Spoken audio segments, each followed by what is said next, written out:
Welcome to Let Me Fix This. Enjoy the video. In this video, I will explain how to make delicious quesadillas salvadoreñas. This traditional Salvadoran sweet cheese bread is a delightful treat, perfect for any occasion. We'll start by looking at the essential ingredients. You'll need about 1.5 cups of rice flour, 1.5 cups of sugar, and 1.5 teaspoons of baking powder. For that signature flavor, we'll use 1.5 cups of grated Parmesan cheese. Next, let's prepare our batter for a smooth, consistent texture.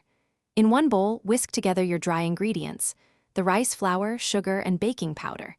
In a separate bowl, beat 4 large eggs, then add half a cup of milk, 1 cup of melted butter, and half a cup of sour cream, mixing well. Now, gradually add the wet mixture to the dry ingredients, stirring until just combined. Remember, avoid overmixing to ensure a tender, fluffy quesadilla. Now it's time to bake our quesadilla to golden perfection. First, preheat your oven to 375 degrees Fahrenheit or 190 degrees Celsius. Thoroughly butter and lightly flour a 9 by 13 inch baking dish to prevent sticking. Pour your prepared batter evenly into the pan, then sprinkle about 1/4 cup of sesame seeds over the top.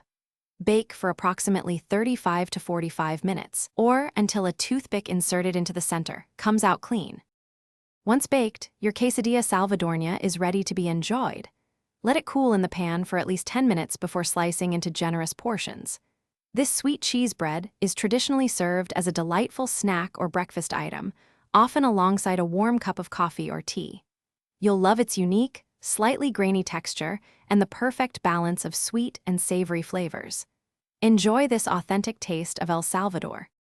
Thanks for watching. If you found this helpful, don't forget to like and subscribe.